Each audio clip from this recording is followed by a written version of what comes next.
today's session on finance and climate at the IAEE International Online Conference. I'm very pleased to chair this session today. My name is Dirk and I'm from IPAG Business School in Paris. Hopefully we can host you next time when you move to Paris within our also energy and environment conference, which is also supported by IAEE association. So today our session, we have 4 very high quality papers. We have a total of 1 hour and 45 minutes. So each presentation will be allowed 20 minutes max, and then followed by Q&A, 5 minutes, around 5 minutes. My main role is to keep the time frame as requested by the organizers. And I will be here to also ask some questions because I see that many, the 4 papers are very interesting, treating very nice topics. So without further ado, I will invite the first presenter today. Maria is going to present a paper on the effects of natural disasters on renewable energy finance. Please, Maria, the floor is yours. Hello, thank you very much for the introduction, and very nice to meet you all. Let me share my presentation, just a second. I think I cannot, it says I cannot share my screen. Really? Maybe. Yes, you are, I think you have you can share your screen. Okay, it says host disabled participant screen sharing. Same for me. Same as me, same for me. Okay, I'm gonna. Yes, the same problem here. So maybe it is a general setting. Yes. For quickly solution, you can make us co-hosts and we can share them. You can try now, Maria. Yeah, Maria, it is possible for you to share now because I made you co-host for this session. That would be easier for the next time. Okay now. Great, thank you. So now can everyone? We see those slides. Yes, we see those slides. Okay, great, thank you. So I will be presenting some work I've done on looking at the effect of natural disasters on renewable energy finance. I'm Maria Apergi and I work for the Institute for Advanced Sustainability Studies in Potsdam, Germany. I think my presentation will take much less than 20 minutes, so then there will be more time for other people if they want to have longer presentations. So just a few words on the research motivation. We all know that in order to address climate change, we need to achieve a transition to renewable energy, which will require higher volumes of finance. And although there has been significant progress the last years in increasing this, the required finance volumes, there's still a lot needs to be done if we want to address climate change effectively. And there has been a lot of focus on how we can increase financial flows for renewable energy investments in terms of what policies we can put in place and what type of financial instruments as well could be effective.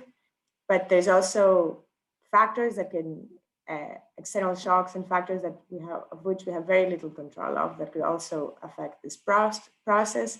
And one of these could also be the incidence of natural disasters, and the potential disruptiveness of such disasters has been made clear also during the current pandemic, and all this conversation is ongoing about how the clean energy transformation could be impacted, yes, and we still don't know what the outcome will be. And as the impacts of climate change start to become more visible, this will also include increased impacts and occurrence of natural disasters linked to extreme weather events and epidemics as well.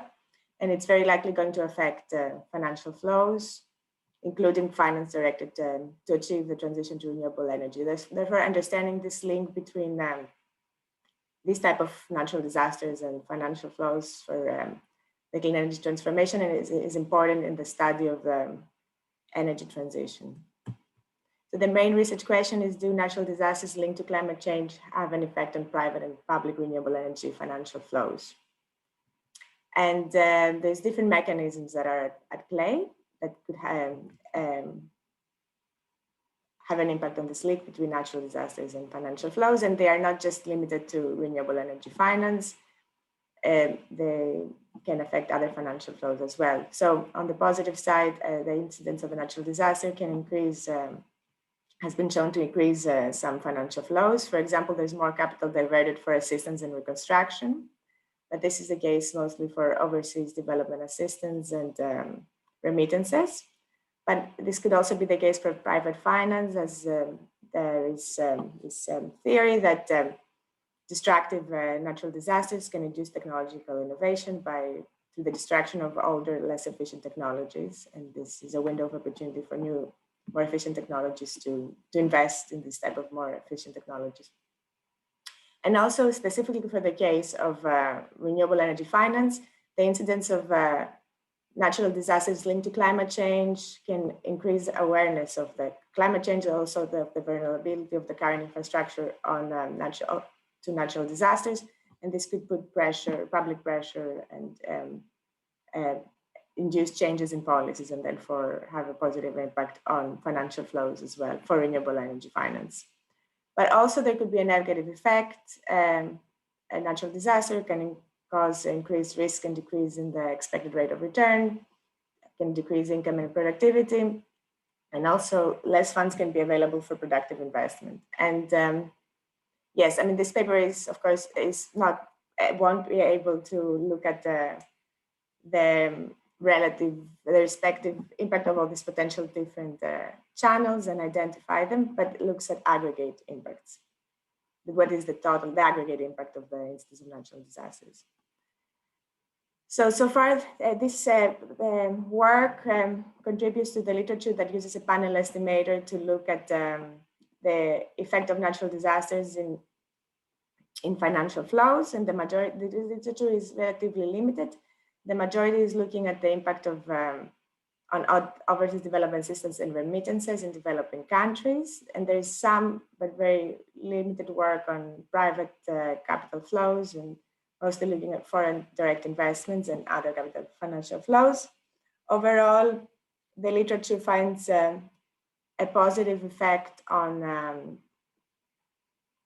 overseas development assistance and remittances, and the impact on private financial flows is the evidence is a bit more mixed, it's a bit unclear, and there hasn't been a lot of evidence on what the impact is on renewable energy finance. And I think this is an important topic to look at, also because it's important for policy to understand what could happen, how the renewable energy transformation could be impacted the following years as the effects of climate change become more evident. But also it's an interesting question for the financial sector as well, because renewable energy finance has its own characteristics. It has high upfront costs, and renewable energy projects are linked to high upfront costs and longer repayment periods. But also it's the incidence of natural disasters are directly linked to the perception of the importance of such financial flows. So as I said already, that in the study I use a panel data to investigate the general impact of natural disasters that could increase in the frequency and intensity due to climate change. And this includes droughts, epidemics, extreme temperature, floods, landslides, storms, wildfire, on renewable energy investment. And I'm also looking at heterogeneous impacts for low-income countries and the potential impacts of different natural disasters. And I forgot to mention in the previous slide that this is something also that the literature so far has shown, that the impacts often different between different natural disasters and also for countries in different levels of development. And I'm using a ballast panels of 186 countries of 6 years and a fixed effects panel estimator. And I'm also looking at the lagged impacts, the number of natural disasters that occurred up to 3 years previously, as it has often been shown that often investors react with a time lag. And as far as the data are concerned, for renewable energy finance, I have the data from the Climate Policy Initiative that collects data on renewable energy financial flows for both public and private, and it uses the most comprehensive data sets that are available, and they track this type of financial flows. And for natural disasters, I use the CERED Emergency Events Database, which is the database that tracks the natural disasters that have occurred, I think, the last 100 years. And it's usually the database that the majority of the studies looking at the link between natural disasters and a number of economic phenomena that are using. And I also use a number of control variables for country characteristics that change over time. And this it was taken from World Development Indicators. And I also use a RISE score, which tracks progress for renewable energy policy over time. And now this is the results. As you can see, for private investments on renewables, there is a positive effect of the number of disasters that occur on renewable energy finance, but it's only with 1 and 2 year time lags.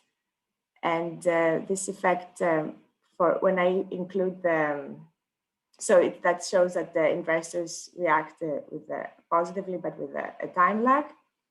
And when I include the interaction for low-income countries, you can see this interaction is negative in the second column, which means that this effect is very small and almost for low-income countries, which is more linked with the fact that they receive very little renewable energy finance to start with. And when I include a number of socioeconomic indicators, this effect remains, especially for a 1 year time lag. And effects are similar for public investments on renewables, but they're only significant for a one year time lag. And then when I look separately for storms, epidemics, and floods, you can see this effect is very strong for storms, and then followed by floods, but it disappears in the case of epidemics. Although it's still positive, it's not significant anymore. And this could potentially be linked of the characteristics of the different disasters. For example, storms or flood are more destructive. So this could be, a reason could be that they have an impact of the increased public awareness on the destructiveness of such phenomena and the need for renewable energy finance, or that there is more destruction of infrastructure. So there's this process of technological innovation that I mentioned before. So a few conclusions: that I didn't find any evidence that renewable energy flows react negatively after a natural disaster occurs due to investment risk. So there's no evidence of negative effects of the incidence of climate change on renewable energy finance, but of course there could be other,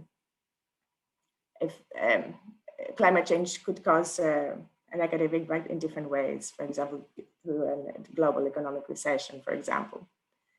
And there is some evidence that infrastructure damage and possibly increased awareness to climate risks can encourage renewable energy investments, but less so for low-income countries. And this underscores again that the very limited investment that these low-income countries receive to start with, and the importance for them to be included in the renewable energy transformation, both for climate, but also for development benefits. And also, finally, it doesn't seem that epidemics are the process of technological innovation, maybe because they're not infrastructure damaging. And this has implications for the current COVID pandemic as well, which shows that there won't be, this is not an automatic process, and we need to make sure that the recovery packages have a strong climate component as well. And with this, I conclude, and thank you for your attention. Thank you, Maria. It was very clear. Any colleagues want to ask questions? Can I ask, Yeah. please? Yeah, Yes, thank you very much. Oh yeah, excellent, very interesting topic. I'm not an expert on this natural disaster, but I remember 10 years ago when was big earthquake in Japan, right? And then not only Japan itself, but many countries, particularly Japan, they started to phase out nuclear and invest more in renewable energy, right? So maybe you can add one more variable like nuclear and then look at interaction, disaster and nuclear. If country actually has nuclear and disaster, that interaction term may have stronger impact on renewable energy. While countries, let's say I'm from Kazakhstan, we don't have any nuclear. So maybe that natural disaster doesn't affect so much renewable energy, right? Do you understand? Yeah. Yes, thank you. That's actually a very good point. I will look into this. Okay, can I also ask a question? Okay, so I think maybe more too. So I think I figured only at the very end what exactly your research question is. So did I get this right? So you are interested in so sort of capturing sort of something like investment risk. So does these natural disasters impose some sort of an investment risk on these? Okay, so because all the time I thought that you want to look at whether or not awareness of climate change measured by natural disasters somehow increases investments in renewables. So that's what I thought all the time. But that's not what you want. So I think so that's what I would find it important that you clarify this, because ultimately I think so a lot of people, I guess maybe one of the next presenters, he will also talk about basically how in financial markets, so of course capital flows are changing, so people are moving away from investing in fossil fuels, and then maybe they start investing in renewable energy projects. But that's not what you are doing. So is that correct? I'm looking at the aggregate impacts of natural disasters. So it could either be positive or negative. And I had this table where I showed it can be also be a negative impact because of increased risk, but also positive because natural disasters can induce technological innovation through distraction of older capital and raise the awareness of the impacts of climate change. So I cannot say what is cannot say something about all the possible respective channels, and I just looked at the aggregate impact. So maybe that's why it was confusing. Okay, now it's so maybe so maybe it's just me. So I only realized this at the very end, or at least I realized. And then then maybe I have a suggestion, because you are only looking at private and public investment in renewables in all these, I guess, in all these countries. So then maybe you, as a benchmark, then also use some sort of other investment category. I don't know, whatever you want, huh? So some other manufacturing, whatever. So whether or not all these disasters have an effect on those, so then maybe you can compare.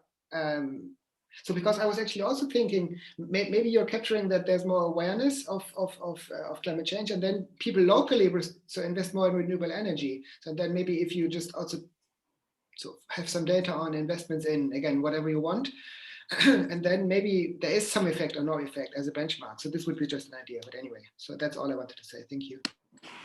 Thank you very much. Yes, that's a very good point. I will look at potentially other data to compare.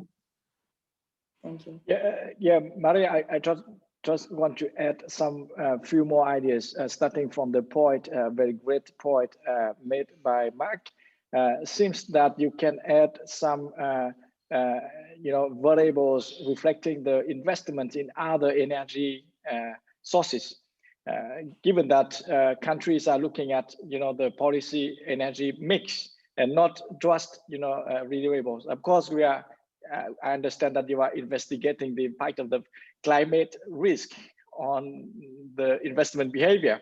Another point I want to add is I didn't get really the theoretical expectation or theoretical framework of how and what are the mechanisms through which the natural disasters can affect the investment behavior in the renewable energy sector. That would allow us to better capture the results you presented at the end. Also, is there any possibility that the linkage would be two-way, in the sense that you can have impact from the natural disasters on the renewable energy investments, and on the other way around? Because you are investing in renewable energies, you may expect that there are some externalities on the management of the natural disasters, right? If we start from the risk management point of view. So I wonder if you have some feedback related to these issues or not. Yes, thank you very much for your comments. So for the first point, I've thought about this, that yes, now all I'm showing is the impact on financial flows for renewables, but we don't really know what happens with if it's really, it starts a decarbonization process, or maybe investments also increase for fossil fuels as well. And that's a very good point. I don't have data on investments for fossil fuels, but maybe some data on consumption, for example, on because for example, production of or consumption of electricity from renewables and from fossil fuels, and how it can change after the incidence of a natural disaster, could give us the bigger picture as well. In terms of the mechanisms, so it seems that this is a weakness of my presentation, because Marc had a similar comment. So I showed this table where there's a possibility of positive and negative aggregate impacts. And for example, so yeah, so there's different mechanisms that can be at play, and I don't really identify which one each individually. I just show an aggregate impact. So on the positive side, you can have an increase in the renewable in financial flows through either because older less efficient infrastructure is destroyed, and there is more a need for renewable energy investments for new infrastructure, or because there is a raised awareness of the needs of our vulnerability on climate change and the need for renewable energy investments. And on the negative side, they can decrease because you can have increased investment risks and yes, less capital available for productive investments and so on. So yes, maybe that's unclear and a bit confusing, and I have to think about how I present these different mechanisms more in detail. And then for your final comment, this is a very good comment that I need to think about a bit more. I was thinking that that you cannot really have the reverse effect, because usually, yes, in the long run, investments in renewable energy will affect also the incidence of natural disasters, but it will take longer than the 2-3 years that I'm studying. But in terms of natural disaster management, that you're basically saying that a country that invests in renewable energy will also have a stronger natural disaster management. So there is not that much a reverse causality, but maybe an underlying country characteristic that affects both the same way, right?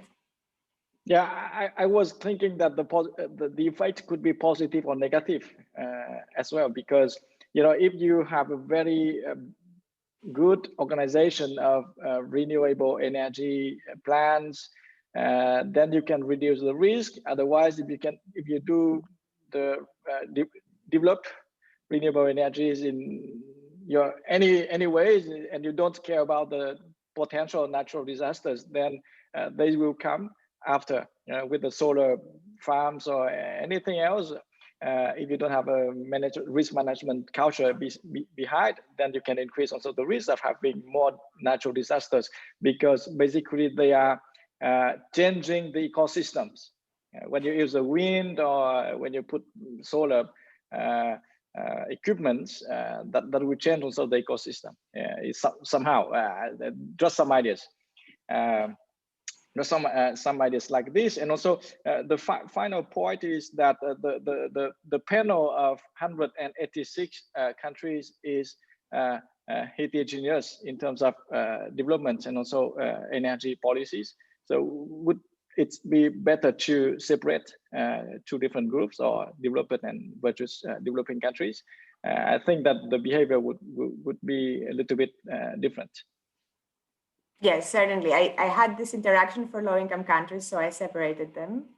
And I also included a number of socioeconomic indicators that change over time to control for the differences between countries. Okay, and any other questions from the audience, if you like? Okay, no more hands raised. So I'm inviting the second presenter. Julien is going to presenting us a paper on why do firms issue green bonds. The title has been changed meanwhile. Julien, if you're ready, the floor is yours now. Thank you, Luc, but I think you need to allow me to yes, share my screen. Right. Just one moment. You will be the host. Right now. I don't know why I cannot assign you the co-host. It seems to work. It's working now, right? Good, perfect. Okay. Wonderful. So yeah. One second, please. Yeah. Okay. I'm trying to adjust my screen, and I'm a bit slow. I'm not used to talk so early, so I'm gonna try to wake up. Wait a minute. Can you also put the slides in full screen mode? Oh yeah, good idea.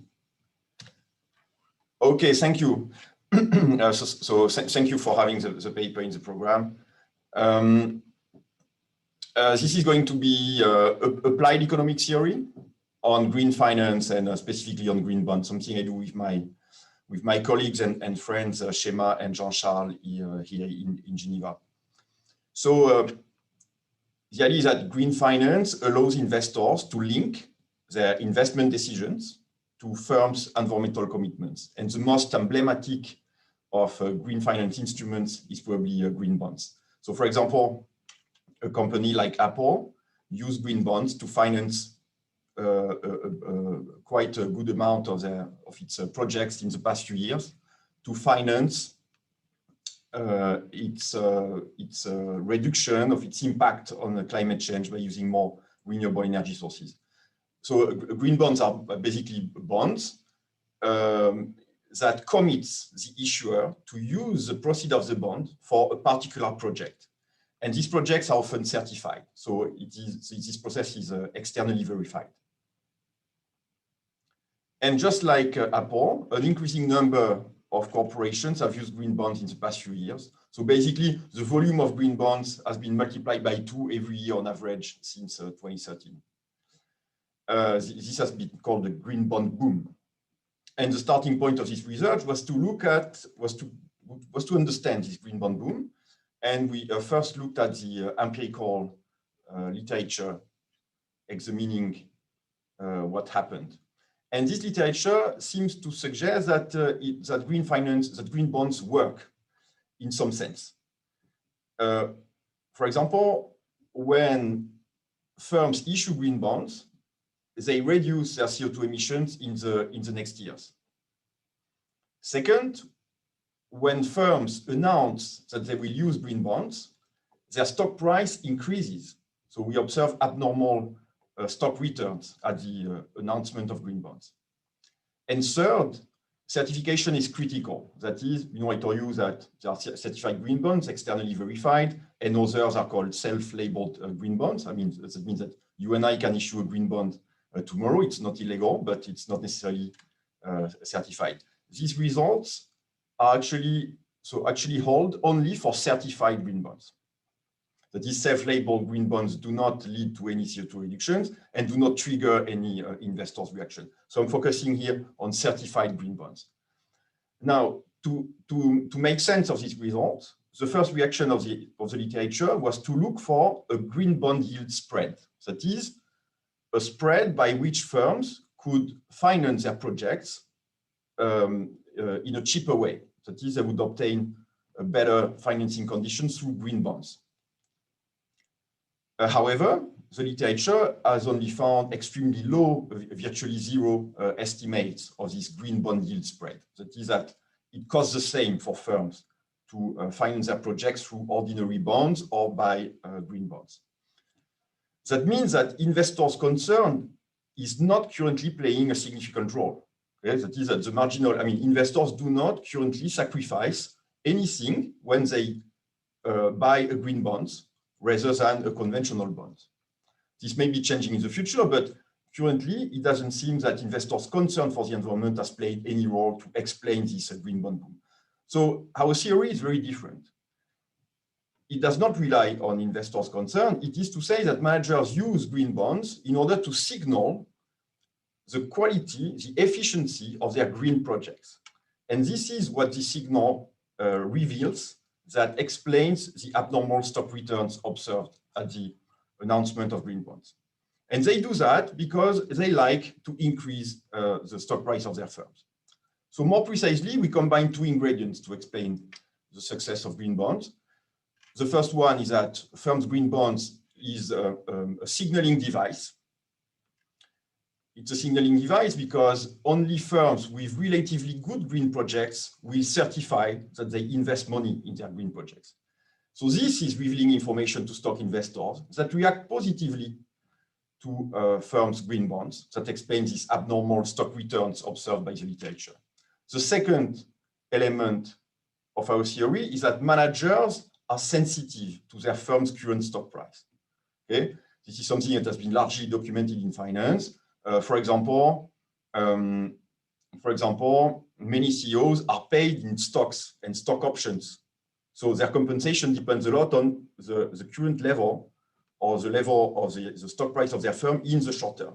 And this is inducing a form of short-termism. That is that investors do not only look, that managers do not only focus on maximizing future profits, but also care about the current stock price. There are other factors that explain managers' short-termism. So yeah, let me maybe say a quick word about that. So to resolve the climate problem, economists recommend to tax carbon. And here I want to be clear that we do not recommend to do green finance instead of carbon pricing. What we have in mind is that there's been quite a lot of political resistance to carbon pricing. And so even currently in the most developed countries, there are very large carbon pricing gaps. But what we have in mind is that the climate problem is very urgent. And so we need to look at everything that seems to be working. And green bond seems to be working. All right, so I hate to do that, but I'm going to have to skip a bunch of the literature. But let me claim now that, so I believe that the efforts of firms to commit to green projects through green bonds does not obey the same logic as the usual logic of corporate social responsibility. I may come back to that later, but basically what I'm going to show you is that the green bond boom is probably more a matter of short-termism and financial interest than a matter of concern for the environment. Okay, so let me skip that. So let me now jump into my model. So we consider an industry in which there is a continuum of firms, and these firms have regular activities that are well known, and on top of their regular activities have an incremental project. So I'm going to now talk about this incremental project that is implemented over 2 dates. At date 0, firms need to raise 1 unit of capital to finance the project, and at date 1, the project is undertaken and generates some revenue. But at date 0, managers will have to choose whether their project is implemented in a conventional or business as usual, or in a green way. If it does that in a green way, then CO2 emissions due to the project are going to be lower, XG, than if the project is conventional. We assume that there is some sort of CO2 penalty. What we have in mind is that it is too low, but it exists. There are incentives that are insufficient, but there are public policy induced incentives decarbonize. So this carbon pricing penalizes more conventional projects than green ones. Now, projects quality is going to be captured by its type I. So every project has one type, and it's going to determine the efficiency of the green project in the following way. We assume that if the firm does a project in a conventional way, then it will incur some cost, CB, and this cost is, you know, the business as usual cost. It is well known by investors. But if the project is done in a green way, then there is an additional cost because it is more constraining to use a green technology rather than a conventional one. Moreover, we assume that this additional cost, delta CI, depends on the type of the project and is not directly observed with investors. Okay, so in some sense, investors are less familiar with the assessment of green technology than with what firms do in the business as usual. Okay. Now, we assume that all projects are financed through bonds and green projects are financed through certified green bonds. So to sum up, at date zero, not at date zero, at date one. So the profit that will be generated by a project of type I will be its revenue minus the repayment of the bond, which is the same whether the bond is green or not, minus the cost of the project that depends on the technology and its type, minus carbon pricing, plus some noise. And we assume that managers do not only care about future profits. This is this V plus E here. V is the value, the profit generated by the regular activities of the firm, and E here is the expectation of the profit generated by the project. But we assume that managers do not only care about that, they also care about their current stock price, this SK here. It will depend on the technology because the fact that firms certify their green projects allow investors to take that into account. See, so alpha here, so we assume that the objective of the manager is a weighted sum of both component, long-term profits and the current stock price. And so that means that this alpha parameter here, which would be a very important parameter in the analysis, alpha measures managers' sensitiveness to stock price or the degree of short-termism in the industry. So what we have in mind is that we start from an ex-ante equilibrium in which stock investors do not really know what firms are going to do because they do not really know what the quality of their green projects are. Then some firms issue green bonds, and this will reveal some information to stock investors. And so there will be a stock market reaction to that information. The last stage is that projects are undertaken under the committed way. So production takes place, bonds are repaid, and the rest of profits go to shareholders. So I think I can summarize the analysis of the equilibrium in this economy with these two equations. The first one is about managers' decision to make a project green or not. The second one is about how stock investors react to that. So the first equation tells that managers choose to make a green project if maybe I forgot to mention that my delta C function is increasing. That is that a low I means that you have a good green project. A high I means that you have a relatively bad green project. So managers are going to choose to make their projects green if their projects have a good type, a low I, a relatively efficient green project. And the cutoff I is determined by this equation, which is the balance between the economic efficiency of the green project, the net of tax, additional cost of the project, and on the other hand, the stock reaction, because managers do not only care about the economic performance of the project, but also about how investors react to that. And this stock and this relationship is increasing, by the way. So managers would like to do more green bonds if their investors are happier. I hope that makes sense. Now, the second equation tells that stock investors react to this delta S in a way that depends on their assessment of the cost of firms, the cost of projects of firms that issue green bonds.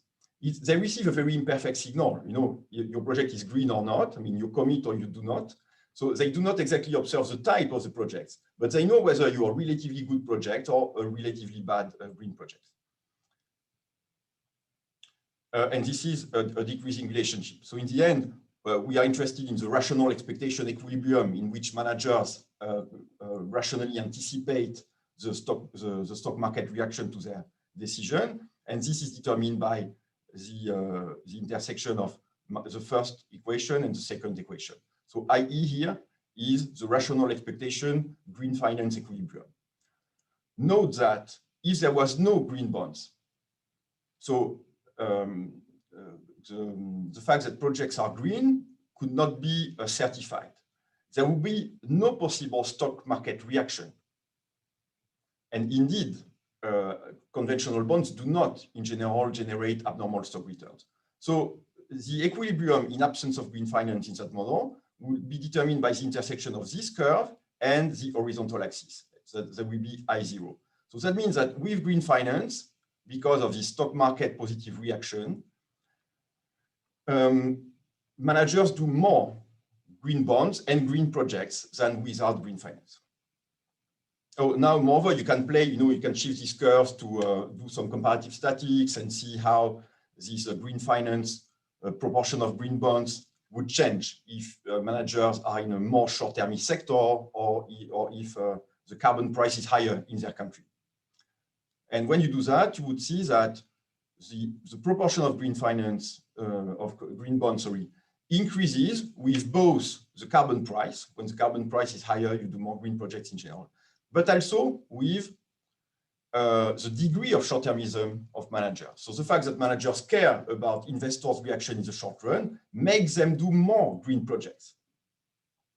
So, okay, so I think I said all that, but ultimately, this is what we are going to test. To test our theory, I'm going to have this expression in mind. We do the minimal linear approximation, which is that we assume that this delta CI cost, additional cost, has an affine form.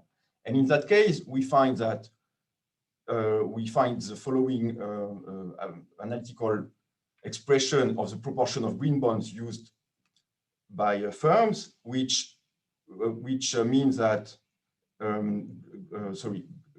green bonds increase the proportion of green projects, of green bonds, by this term. And this term depends on the interaction of carbon pricing and short-termism and on the degree of short-termism. So this is how we are going to test the role of short-termism in our theory. So to test our theory, we use information on certified green bonds.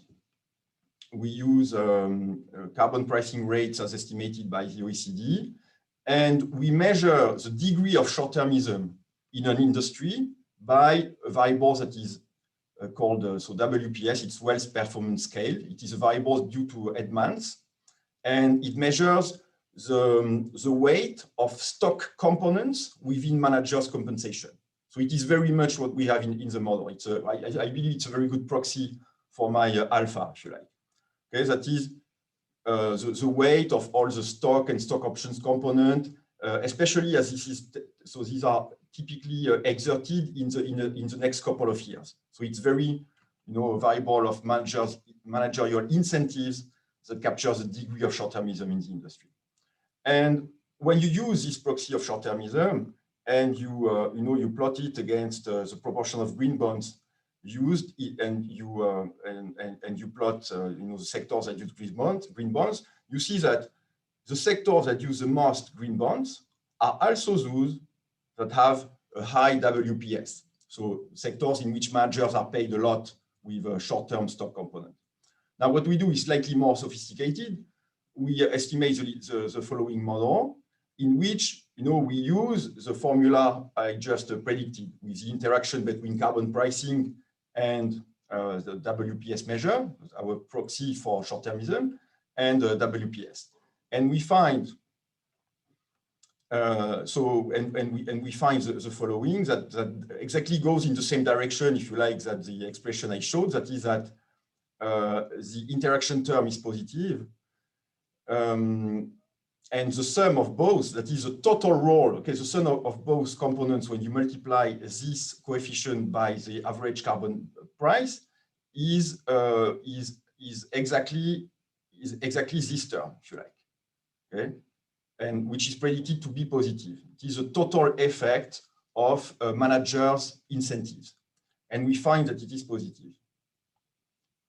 So.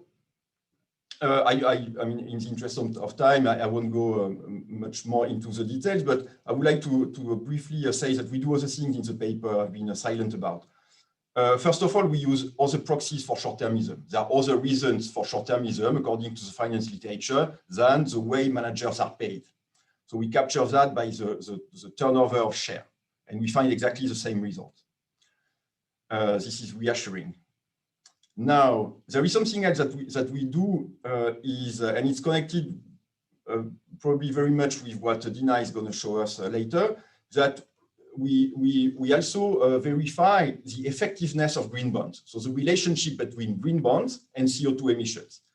And for that, we use recent green bonds policies in Japan, Singapore, Hong Kong, and Malaysia, confirming other results due to Caroline Flammer that green bonds are effective at reducing CO2 emissions, an important assumption of our model. We also do an extension in which investors are concerned, because what we have in mind is that if you look at what's going on right now, investors' concern for the environment does not seem to play any role, probably because the marginal investor is not sufficiently concerned. However, some experts believe that this may change. If it changes, then we show that concerned investors' concern is going to translate into the emergence of a green bond yield spread, and this will boost green projects. And at the same time, it will boost stock market reaction if investors care about the ESG increase due to green bond commitments. But basically, the message of this extension is that this will not change qualitatively our analysis. So this has no implication for what I just told you about. Okay, so this is an analysis of firms' incentives to use green bonds. What we argue is that managers use these green bonds to signal something positive about the quality of their green projects, and this translates into a stock price that they value because they are paid accordingly, or they care about their shareholders' enthusiasm.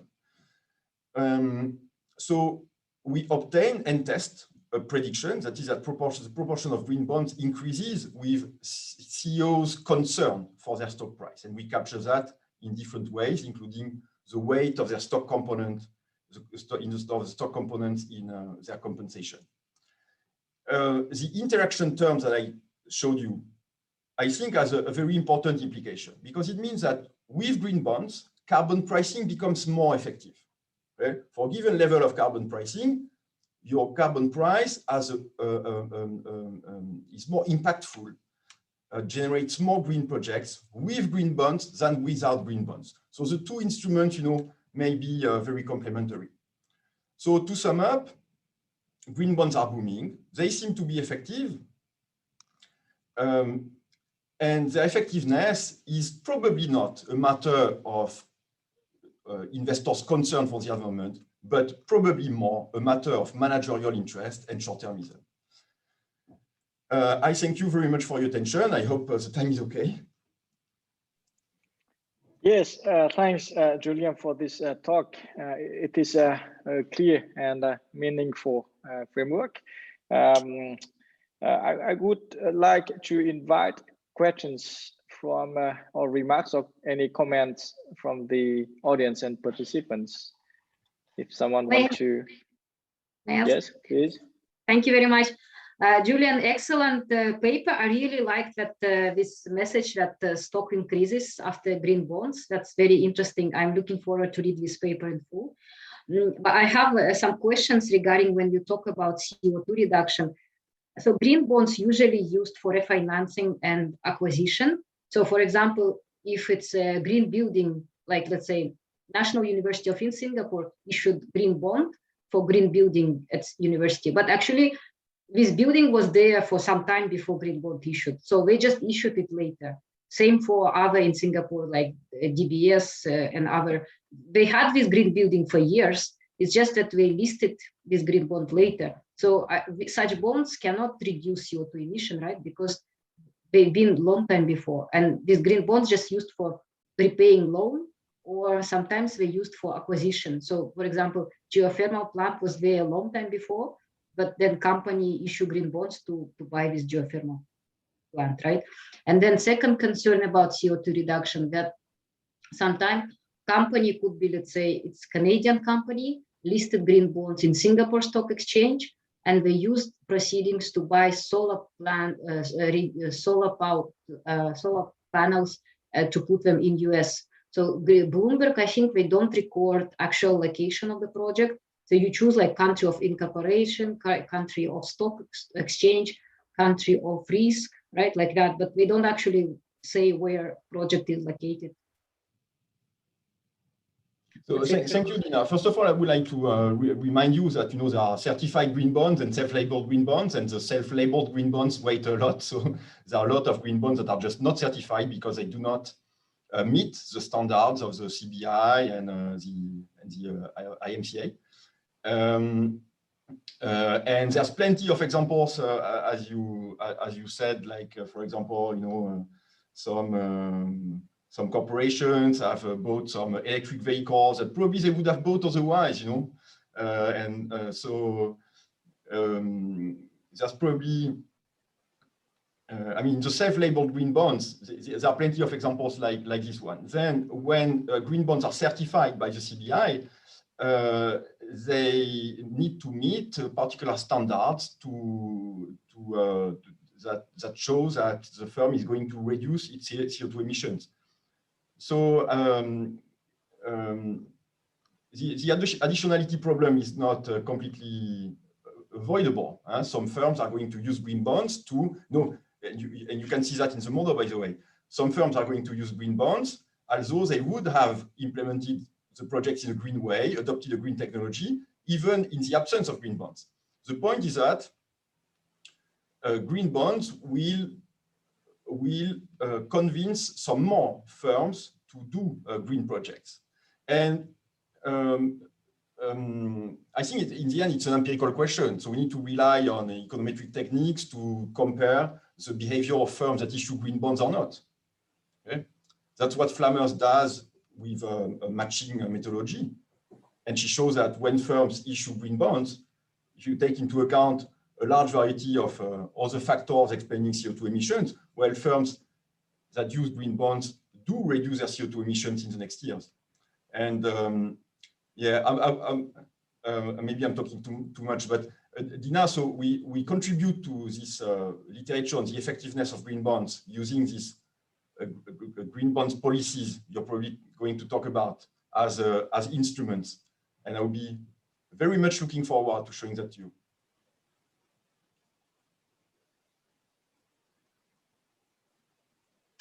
Okay, so we are taking another question from Professor Carsten Herbes. Yeah, hi. Yeah, hi, hello. Thanks. First of all, thanks a lot, Julien, for the interesting presentation. I have one question regarding one of your assumptions. I think you go with the assumption that the green projects are always more expensive than traditional conventional projects.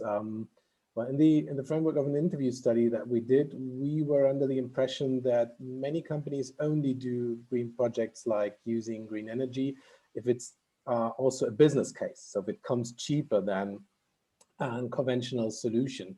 So I'm not sure how you came to the assumption and what happens to the results if we move away from that assumption. So thank you, Carsten. yes, so many ways to reduce CO2 emissions are beneficial to firms. Okay, I think this has been claimed largely by engineers. Now, most of these green projects, I believe, are more constraining technologically, and this is these green projects that are economically interesting, at least as far as we study, additional effort by firms to adopt green technologies. So, so if you like, I do not mean that no green projects is beneficial to firms, but from an economic perspective, these projects are going to be realized in any case. So what we are interested in is probably more, the green projects that we need to convince firms to do, that they would not do otherwise. If there were only green projects that are beneficial to firms, then we would have saved the world a long time ago, if you like. So and we don't, and we haven't, and that's that's because not all of them are, and only those. So we need to convince firms. We need to look at instruments that, for given level of carbon pricing, that will lead firms to do more green projects by going into green projects that are more costly. Well, I'm not so sure about that. So, are you claiming that all green projects are beneficial to firms? No. I'm not saying that. I'm just saying that not all of them come at an extra cost. There are more we are interested in green projects that are more constraining than conventional projects, and this is the reason why we do not do these projects in the business as usual. Otherwise, firms will do these projects irrespective of whether there are green bonds or not, there's carbon pricing or not. So I think from an economic perspective, we're interested in these projects that are more constraining, which is why firms don't do it, but we need them to do the best of them. Yeah, I get the reasoning, but there's no real proof for that, I'm afraid, because sometimes maybe companies just take the green bond as a kind of windfall profit. They have to have heat and electricity, so instead of using a natural gas-fired power plant, they use a biomethane-fired power plant because it's economically viable, and then on top of that, they maybe issue a green bond because they think they get better financing. So that, I think, is a pretty realistic scenario when you talk to firms, really. Yeah, so public policy incentives play a role for sure, and that's probably the case in your example. I may do some green projects because I believe that this project is going to be less penalized than other projects. This is captured by the role of Tau in the model. But we claim that besides the degree of short-termism, the way we pay managers amplified this role, if you like. Okay. I think I would sum up things this way. Okay, so even if we release this hypothesis, it's no problem for the model. No, of course. Okay, good. Thanks. Okay, so we need to move to the third presentation, but just before inviting Dina, I also share the views from Karsten, in the sense that the green projects do not come at the cost to the firms always, in the sense that they can get some funding from the government or some subsidies, or when they borrow money to finance green projects, they may get lower interest rates. So the financial cost is They don't. When they use green bonds, the green bond spread is virtually zero. So they don't. There are incentives like carbon pricing, even if it is insufficient, that indeed makes it interesting to adopt green technologies. But if it was sufficient, we would not be here, Okay. So thanks, Julien, again, and questions from Dina and Karsten. Dina, is your turn now, and the paper is about green bond policies in Asia. When you are ready, please upload the presentation. I'm asking Sanya to give the host role to Dina. Yeah, thank you so much. How many minutes I got?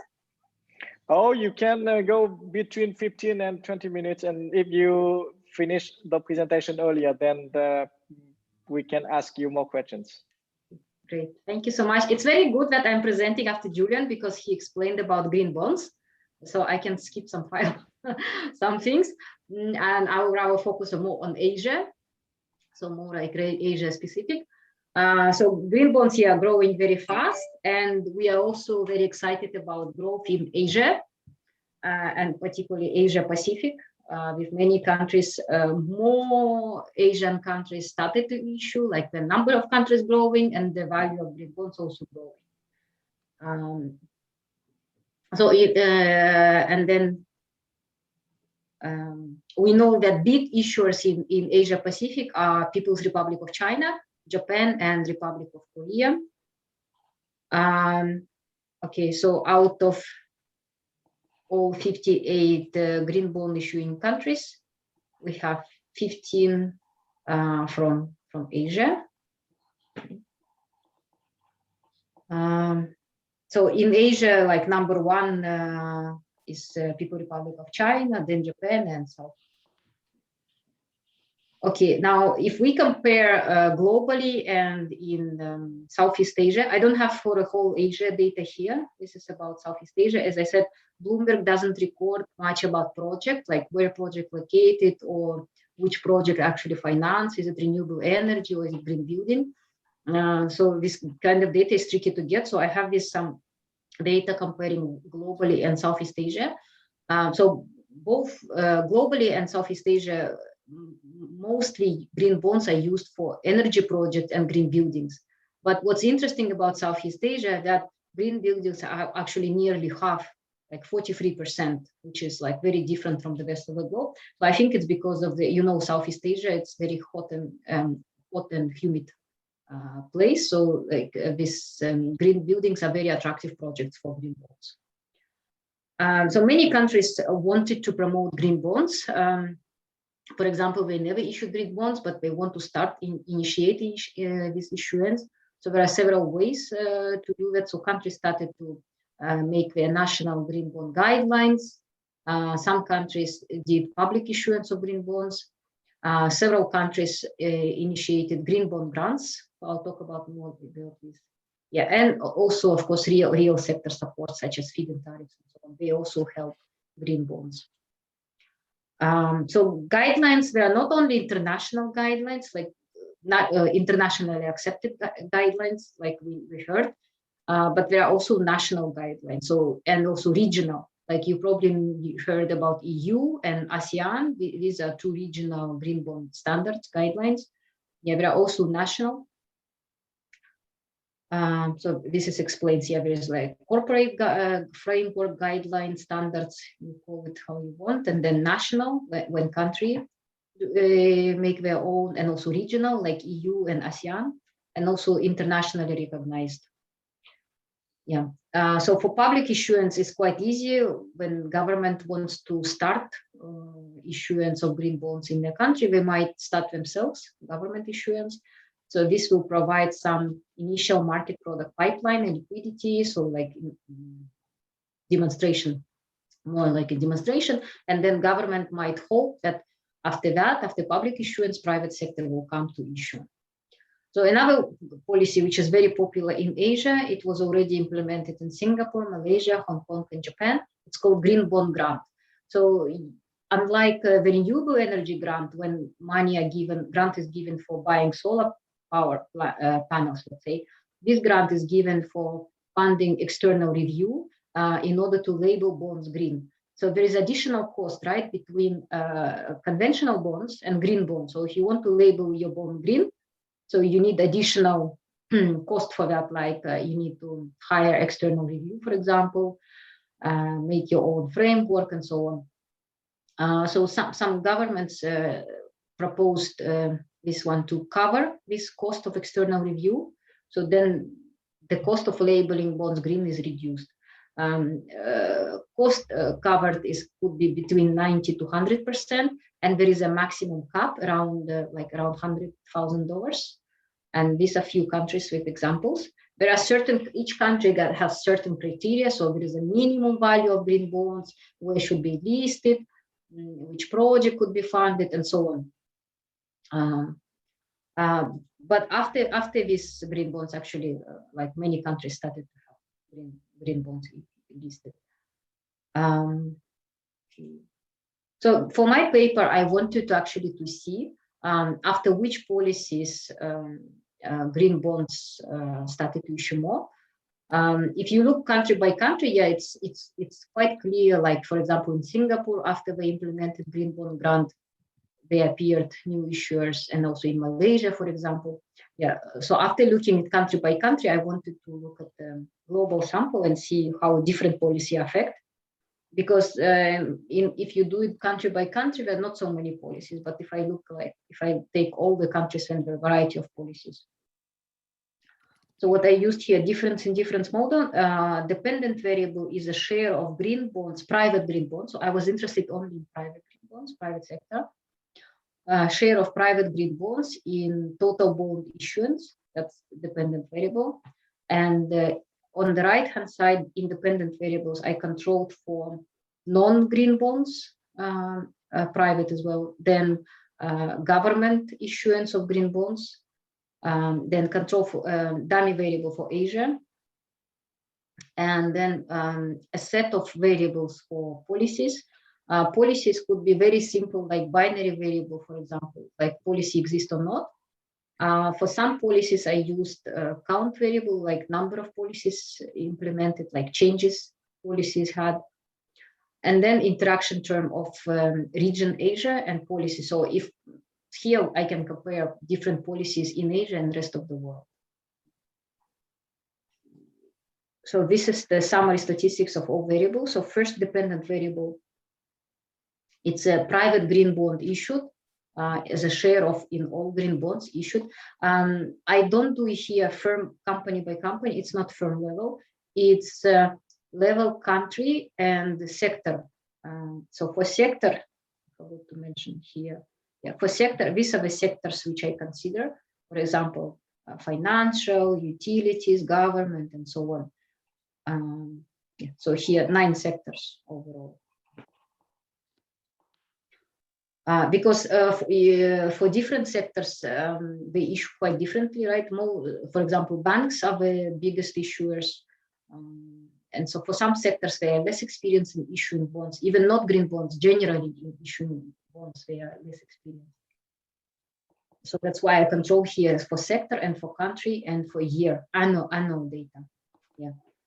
So control variables are here, conventional bonds issued in that sector, in that company, in that country, sorry, sector, country, and year. Then sovereign green bonds, sovereign, they don't depend on sector, it's just country and year. So Asia, then the policies, national green bond policies. Green bonds I already explained to you. For example, grants and taxes.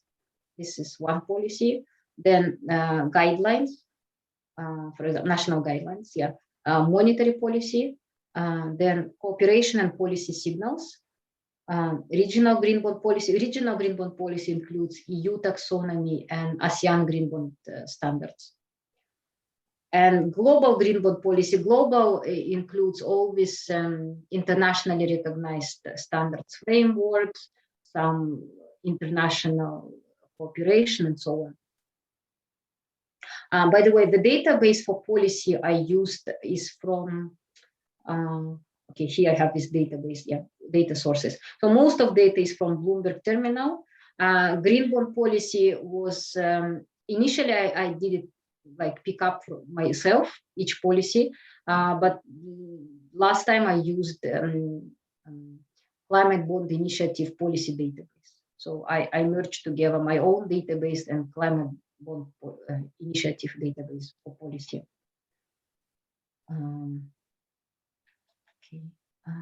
Okay, here's the results.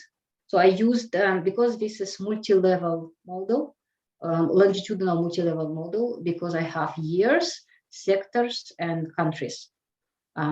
So I had some tests for which multi-level model to use. There is random intercept, random coefficient, and unstructured covariance. So I did some tests to identify the best suitable model. So results showed that it's better to use this one, the last one, random intercept, random coefficient, unstructured covariance. I was mostly interested in the policy variables. So, for example, the policy grant shows to be this one. Policy grant shows positive and significant. Then regional, yeah. And if you compare it with Asia and without Asia, so both cases were so both interaction term and non-interaction term were significant and positive. Okay. And the global policies also were significant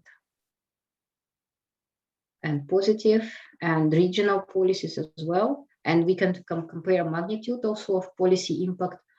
So we can see that grant and taxes have had greater coefficient, greater magnitude, comparing to regional and national policies.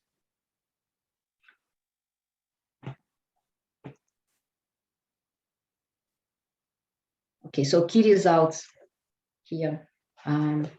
Overall, green bond grants and tax incentives have a positive and significant effect on the issuance of private green bonds across all sampled countries. Also, global, regional, and national cooperation and policy signal policy have positive effect and significant on issuance of private green bonds. Issuance of sovereign green bond doesn't have any significant impact on private green bond issuance.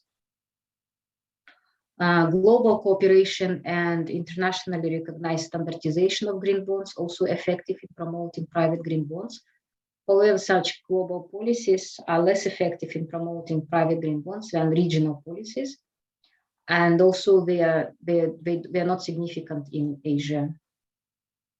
So here, this just to summarize this result, make it more visual.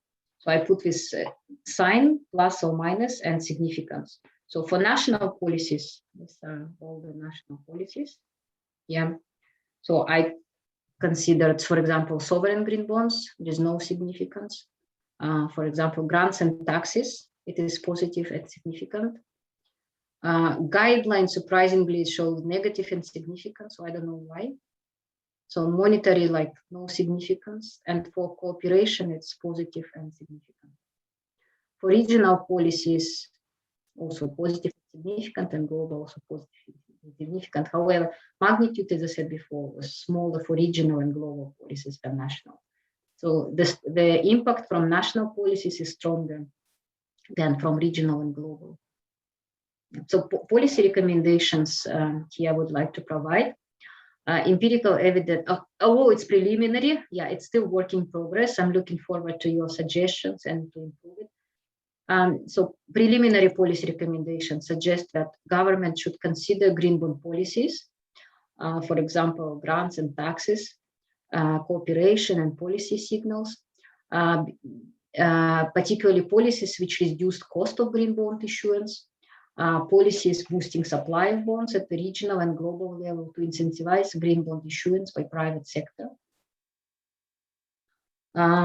Knowing that some sectors are less experienced in issuing generic bonds and issue fewer green bonds, government can provide greater green bond policy support to sectors which are less experienced in bond issuance and thus have higher cost and risks. Such sectors include renewable energy generators and industries. Government can incentivize issuance of green bonds using green bond grant and taxes, cooperation, and regional and global policies. So far, I want to summarize that, yes, green bond policies were effective. Some are less effective, some not effective. But definitely this is something government could consider. Policies, especially which reduce cost of issuing green bonds, they are. And I think as a next step, as these policies usually are temporally set by government. For example, they have a specific fund. They said until this fund is exhausted, we run this policy, or sometimes we say this is 3-year policy. So for bonds, usually for green bonds, policies are temporary and they are quite short term. Sometimes governments extend them. Yeah, but usually they set them initially for a short period. So I think as a next step, countries might consider when they want to reduce, like make it more specific. Maybe in the future they will want to promote specific sectors, for example, make it more targeted. Yeah. So that's my suggestion. Thank you very much. Thank you, Dina, for this interesting talk. I think that we have time for 3 quick questions, and Marc already had a point, and then Julia, please go ahead. Okay, thank you very much. And so just briefly, yeah, so I think as I indicated in the chat, I think the question is, well, I guess it's for Julien, but also for Dina, so that's fine. So I'm just a little bit, well, I'm not that familiar with this market for green bonds. And of course, I see, so many people are working on this, but is this so how relevant is that market? So I just learned, so the market share of those bonds is it 1.45%? Do I get this right? So this is, well, I don't know, of course, it's increasing that share, but it's still ultimately a small share of bonds issued overall is green bonds. So I'm just wondering, so and again, so that's the point which is relevant for Dina and for Julien. So what if firms simply buy offsets? So for whatever they're doing, huh? So for instance, okay, thank you very much. You are right.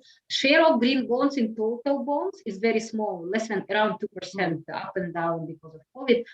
Yeah, but why I'm so interested, I think, because especially for developing Asia, this is a great way to get international foreign investments. Because if I issue, for example, we list green bonds in Singapore, then those who are investing in these green bonds, they are usually from, I think from EU and US, they are investors. So this is sometimes if let's say I go to the bank, then let's say if I'm in Singapore and I can only borrow from the Bank of Singapore, right? But if I list a bond, then I can borrow from many countries. Yeah. Okay, I see. Yeah. So so maybe this labeling makes sense. Yes. But then I think ultimately, again, what I wanted to just simply raise is, so what if firms simply offset their emissions? So they just use the same technology they would use otherwise, they just buy offsets. And then of course they can claim that they're carbon neutral. So maybe you can, maybe I can also phrase this question differently. So if someone simply did that, could they then issue a green bond in order to cover those investments? Because ultimately it would be, so it depends on how these green bonds are certified, isn't it? So yes, exactly. There are standards. You know, I mean, if you want to have certified green bonds, then you need to meet some standards, and you cannot just buy. You need to claim. You need to show to external verifiers that you're going to do something internally that will reduce CO2 emissions. Okay. And this is verified. Then, if tomorrow you issue a green bond and you buy offsets with that green bond, that's fine. There's no law. It is not illegal, if you like. But it will not be certified, and investors don't care about that. Okay. And what Dina showed was policies that target certified green bonds. You cannot just do a green bond that is not certified and use this policy. You right, Dina? Yeah. Okay.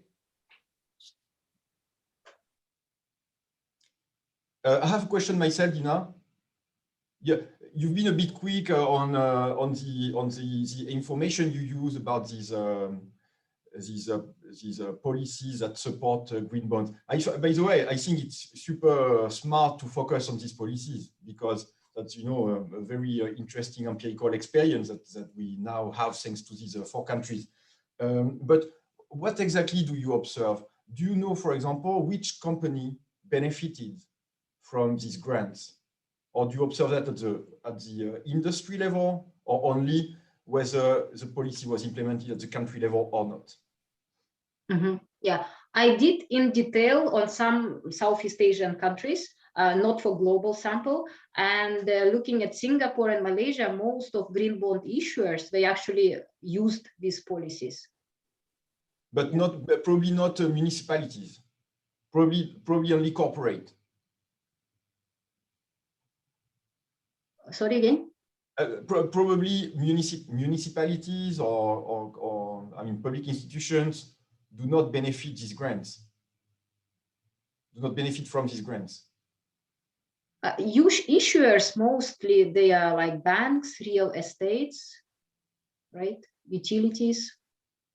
Yes, so corporate issuers benefit from these support policies, but do cities, because you include all kinds of green bonds, right? Mm-hmm. And do cities benefit from these policies? Ah, okay, yeah. So that's another question which I didn't cover. Remember I said some of these green bonds were used for refinancing. So, for example, these buildings were green for years before green bond was issued. And then what we did, we issued sometimes green bond for just like paying loan. So then it's another question, like, is it beneficial or not? So that's a difficult question, I think. No, that's not what I mean. Sorry. These policies that you're describing, they cover some cost associated with the issuance of a green bond, mm-hmm. right? Yes. So corporate issuers, firms, benefit from these policies. But yeah, they get this. Let's say if it's grant or tax incentive, they get it. Yeah. Yes, but I'm not sure all kinds of issuers benefit from these policies. That is, I'm not sure. So the policy, when they design, they don't say, they don't limit like who can. Usually they don't limit. We don't say who can get. They put certain criteria, and if let's say it should be listed on Singapore Stock Exchange, minimum of $200,000 US, let's say. So this criteria, as long as issuer meets, then they get it. And most of them, they know this criteria. So of course they want to meet it. I see. Thank you. But you do not observe precisely who benefited and to what extent, right? You only know that the policy was implemented at the country level. You know when it started. Yeah. But right, that's it. Okay. When I was in Singapore, I asked some of them, like, did you actually get this grant? And they all said yes, except for one, because the one didn't get it only because they didn't meet eligibility criteria. And they did it before the grant actually started. But after that, everyone said yes, they got it. Because they all know eligibility criteria, so they all make sure to meet it. Thank you. Okay, so thanks everyone. I think we are running a little bit out of time, so I'm inviting our next speaker, Marc, and Marc is going to present us a paper on how to measure financial market efficiency, a quantitative evaluation of higher order dependencies, the case of the European carbon markets. Marc, please go ahead. The micro is still off. Okay, amateur mistake. Huh? Perfect. You should all know how this works nowadays. Okay, now I think you should be able to see my screen, isn't it?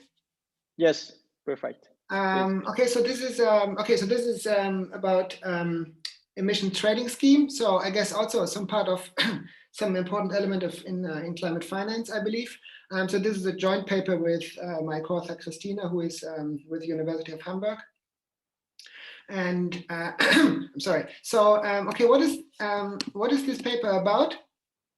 Okay, so we talk about market efficiency. And I think it's I think it's important to clarify what exactly is the relation here. So okay, we talk about the efficient market hypothesis. So this idea Pharma put forward in the 1970s, so a long time ago.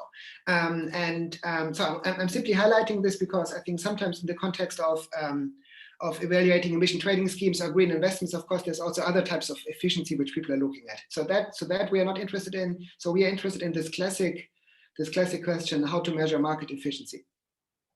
So EMH. So what is typically assumed in that context? that current prices in a financial market reflect all historical publicly available information. So that is the weak form of the efficient market hypothesis. So I'm just highlighting this here at this point. So that's the idea. And so what we are doing is we are proposing a new quantitative market efficiency measure. So I will explain in a moment what exactly I mean by quantitative. And I think so. The influence. So one of the influences of our approach and our paper is in Campbell in 1997. So it would be. So he put forward this idea that it would be interesting to have some sort of a measure. So to describe the degree of market efficiency. So I think recently 1 or 2 other papers also do something similar. So I think there's an interest in this, and we hope that we can make a useful contribution to that. So I just try to summarize. So this literature on market efficiency.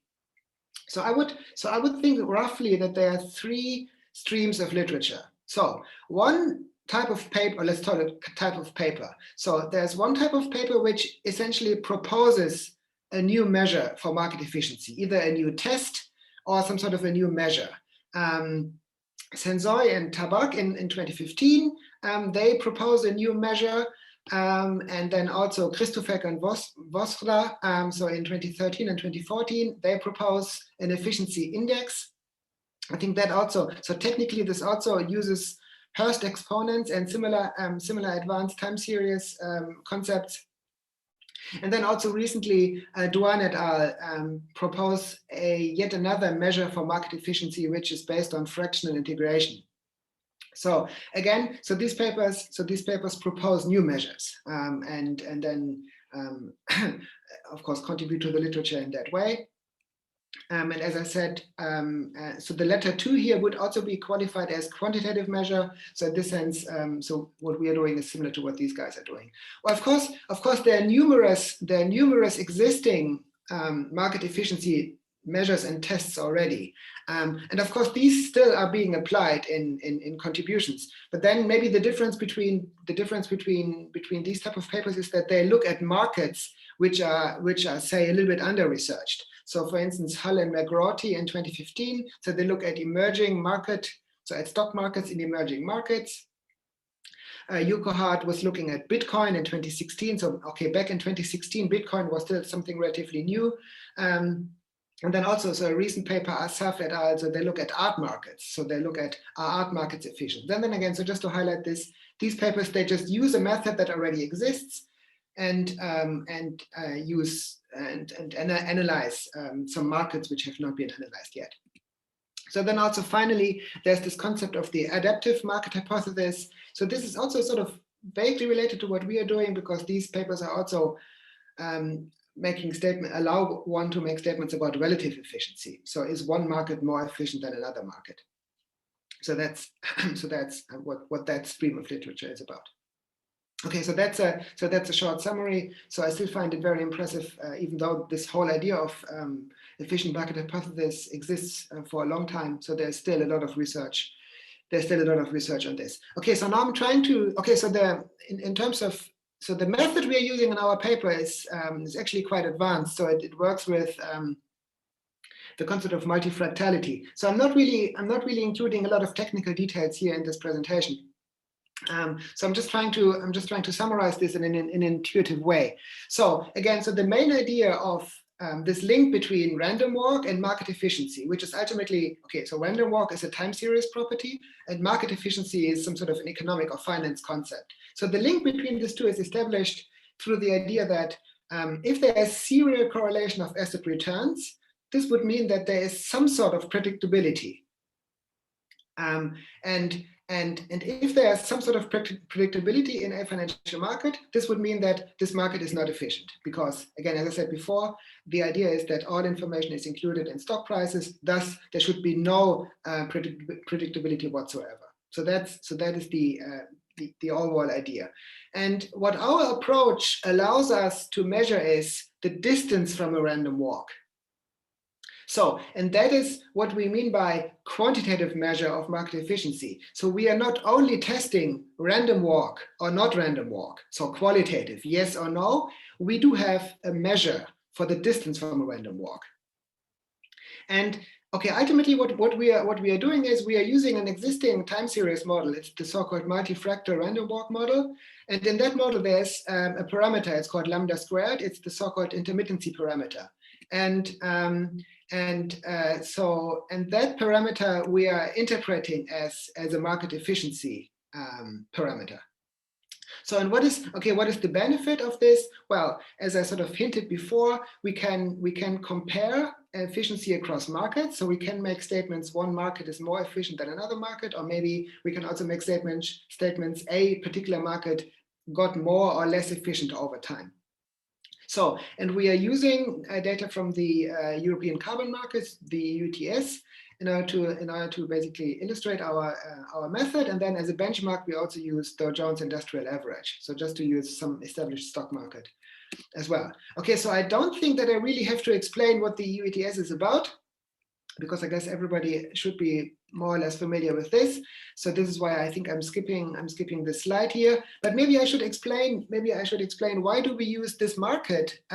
Because again, we are ultimately making a methodological contribution. So why do we deal with the EU ETS? So there are a number of reasons for this. So first, it is a newly established market, but then at the same time, it is relatively liquid. So compared to maybe other markets which are newly established. And then also the market participants who are in this market. So they are either large energy firms who are essentially participating because they are covered by the scheme, or there would be banks which are representing smaller firms. So this means the market participants, so they are professional, finance professionals. So these are not some households or retail investors who are maybe doing silly things on financial markets. So this should be professionals. So they should know how a financial market works. Okay, so and then another reason why we are looking at the EU ETS is that we have a relatively clear ex-ante expectation of what we should find. So because, as I said, it's a newly established market, and from quite early on, so I'm just mentioning a few papers here, people are looking at this market. And I think ultimately, overall, what they find is in phase 1, the market was not efficient, but then in phase 2, of course, I think there are some signs of weak form efficiency in this market. So I think in a way there's some sort of an improvement. So efficiency is getting better in this market. So again, so we have a relatively clear benchmark, and then of course this helps us evaluating our method.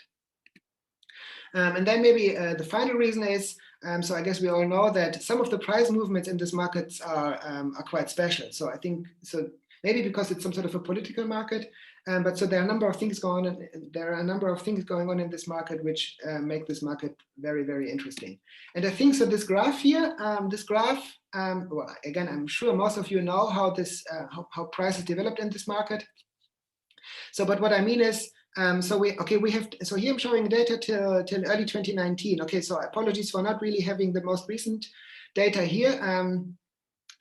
So we are currently revising this. But of course, what I mean by idiosyncratic price movements, where we have these enormous price drops here, 2008, 2009, and then another one in 2011. So prices just went down simply because information came into the market about oversupply, and then prices basically hovered around €5 for ages. And then when this discussion about the market stability reserve began to pick up, so then prices suddenly started increasing. So I think, so that's quite a unique situation in the market. And of course, nowadays, I guess prices are even a little bit higher. So anyway, so in comparison to that, Dow Jones stock index looks almost boring. Huh? So it's just continuously going up. So anyway, so that's the data we are using. Again, we are still revising this, and we are of course, I guess an update of the data is going to be on the to-do list as well.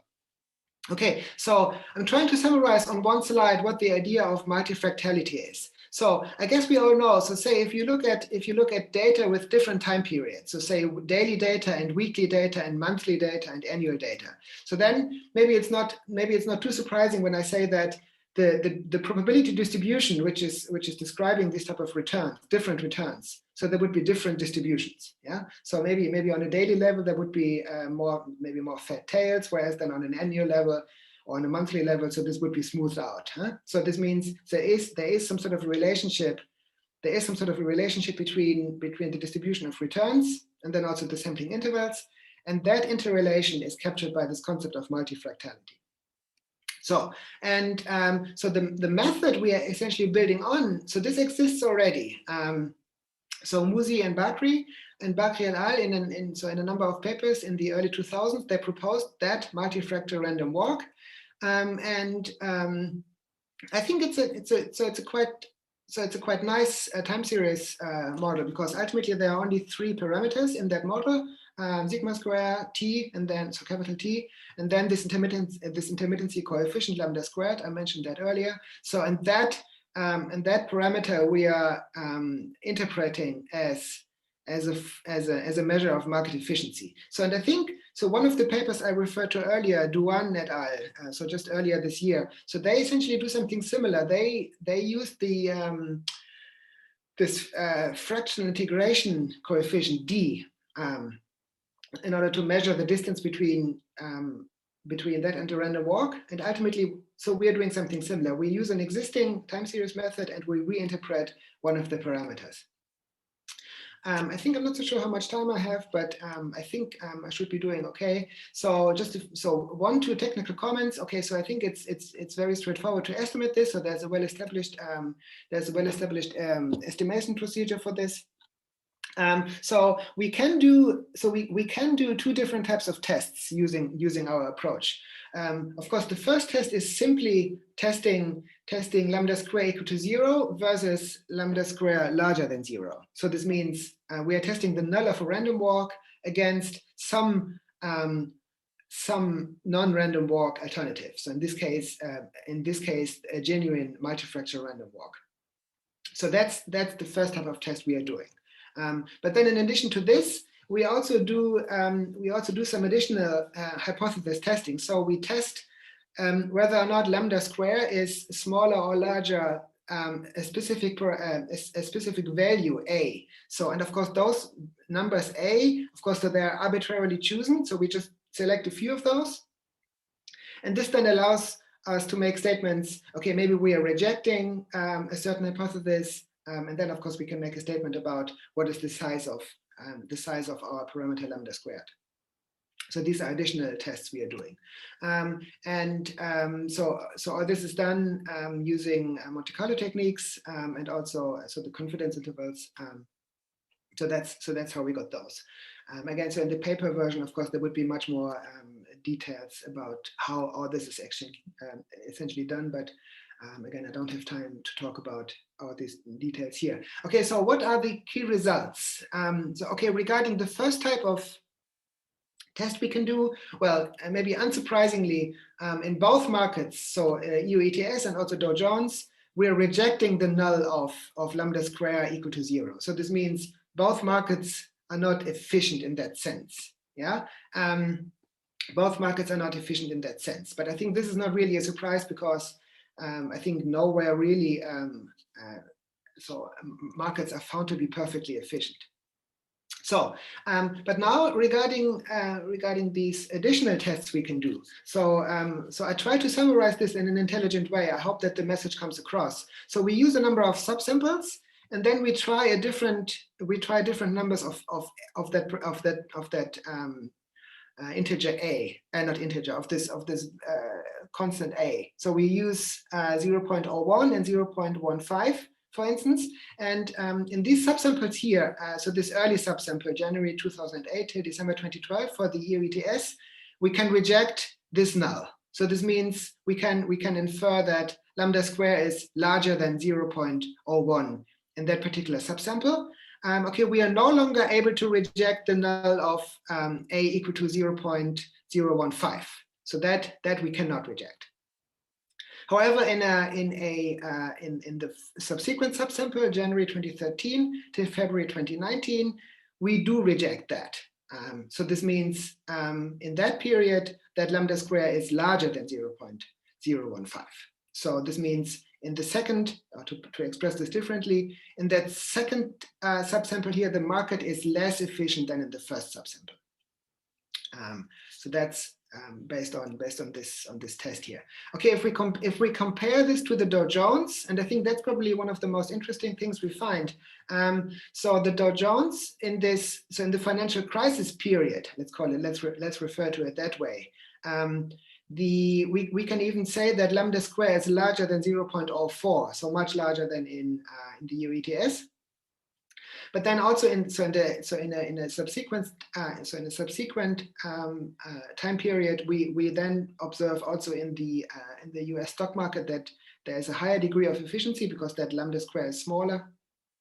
But we are still, so it's still higher than in the EU ETS. So ultimately EU ETS is closer to a random walk than the Dow Jones index. So that's one of the findings. Okay, and then as I said, I'm interested in these. I think I still have a moment. I'm interested in these in idiosyncratic time periods and price movements. So I think what we can find is, okay, I don't go through this in detail now, but what we can see is if we include or exclude that price decline in the EU ETS we observed in 2016. We actually see that there's an increase in inefficiency because in particular of what happened in the second half of 2016. And then regarding this discussion, I think this emerged back in 2017, 2018, this discussion about the market stability reserve. So we do see, again, by just playing around with the subsamples a little bit, we can see that if we include 2017 and 2018 into our sample, we do observe a higher degree of efficiency, or we are getting closer to a random walk. So again, I think so these are just some more detailed results. Okay, now I think I'm going to conclude. So this is actually more a summary. So we do propose this new quantitative measure of financial market efficiency. And as I said, we are no longer the only ones. So there are a few other papers doing something similar. But we do think that this type of quantitative measures is really, really relevant, because ultimately what we're interested in is, can we compare markets? So can we compare across markets, and can we compare over time? Well, and we do think that this is important. Well, because there's a lot of change. So financial markets are changing. So high frequency trading emerged suddenly. The crude oil markets become financialized. So maybe some of you are familiar with that term. So there's a lot of change. Well, of course, COVID maybe also changed things. So for these reasons, it's simply insufficient to only use this qualitative approach, which only allows you to make statements of efficient versus non-efficient. Okay, so I think that's all I wanted to say. I think, I want to allow maybe a little bit of time for Q&A. So thanks for listening, and I look forward to the discussion. Yeah, thanks, Marc. Any questions from our colleagues present in the room? Yes, Julien, please. Yeah, thank you. Well, I may have one comment first. Instead of using your A and making vary your threshold over time, why not just showing the interval, the confidence interval? Yeah. And showing how the confidence interval is moving over time. Yeah. I mean, it can be. I mean, it can be a bit. It's an alternative presentation. Yes. Yeah. Well, of course. Yes. Now, oh yes. So, what does it imply for these markets, like for the EU ETS, that you show this market inefficiency? So, do we have any idea how this market inefficiency translates into a welfare loss? Do we have any clue about that? I mean, I'm aware the question is much broader than your analysis, but is there anything you can say about that? No. So that's okay. I guess it would be interesting, because ultimately, well, I think yes. So that's probably one of the maybe that's one of the motivations why people are looking into market efficiency in the first place, right? Because the price signals here, they are of course used for investment decisions, isn't it? So some people make investment decisions based on CO2 prices, and of course, if the price is reflecting something but not what it should reflect, then I guess it affects these investment decisions. But unfortunately, with our paper, we cannot make any Yeah. statements about. We cannot make any statements about that. Yes, so I guess that this your measure of marketing efficiency doesn't imply that we should close the EU ETS market. No, certainly not. Okay. No. Okay, good to know. Thank Because you. ultimately, well, as I said, I think I'm not, so most financial markets are somehow not efficient. Yeah. Well, this is also why people do behavioral finance, right? If everything was fine, then of course behavioral finance wouldn't exist. Huh? So no. But then I think maybe this was one of the messages. I think the degree of efficiency in the EU ETS is even a little bit higher than in the US stock market. And of course we thought about why do we have this result, and then I think so I think maybe this is one of the, I think in the paper, I guess we of course we discussed this in more detail. So I think in the EU ETS, as I said before, it's a bit more a political market, yeah. And then I think also the so I think really relevant information pops up only on occasion, yeah. So I think, well, the introduction of the market stability reserve, of course, this is a major thing. And then of course, there's the discussion emerges, and then of course at some point the EU Commission clarifies how this whole thing works, and then price immediately responds, right? And then also in early days, so in 2011, at some point people realized, yeah, the market is heavily oversupplied. Yeah, so then of course prices drop. Yeah, but then apart from this, it's not really, so it's not like in the stock market where there's new type of information coming in all the time. So this is maybe also why the efficiency is higher, because there's simply less information to process. I think something like this. I think this type of story, I think we put in the paper. Yeah, but I think, yeah, of course, we don't close it down. We still need it. So yeah. And then I think regarding this confidence interval point, yes, I think in the paper we do report the confidence intervals. Okay, not really over time, but then I think for these different A's, and then for these subsamples. Of course, we thought about estimating some sort of a time varying sort of moving window, but I do think so. Okay, so the procedure we're using still requires quite some data. So even though if we use daily data, I think we still need about 1,000 observations in order to have a proper quality of the estimator. So this means what's popular nowadays. So using this rolling windows. Of course we can do it, but the window is relatively long. But anyway, no, I think hopefully this answers your questions, Julien. But thanks for those. Any other questions from the audience? No. So very quickly, Marc, I enjoyed listening the presentation. I have a question regarding the fact that whether the framework that you proposed could take into account the impact of other energy prices or not, like oil price, natural gas prices. We know that the carbon prices will depend on the fluctuations of the energy prices also, and as well as the price of the primary energy sources used in producing electricity. So the electricity prices could play a mediation role somehow. Just a question. I know that you are focusing more on the time series and fractality.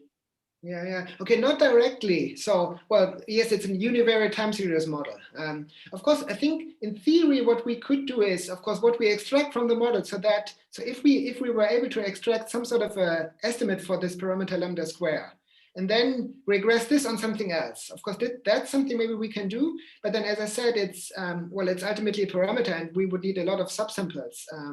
So I'm afraid not really. But of course, I know what you're referring to. But yes, unfortunately, I don't think we can do that. Right. Thank you, Marc. Okay, I believe that we had a very successful session with the 4 speakers and 4 interesting papers. Please join me to thank all the 4 speakers and also all the participants for this success, and hopefully to see you physically or virtually on other occasions. Thank you very much, and see you next time. Okay, thank you.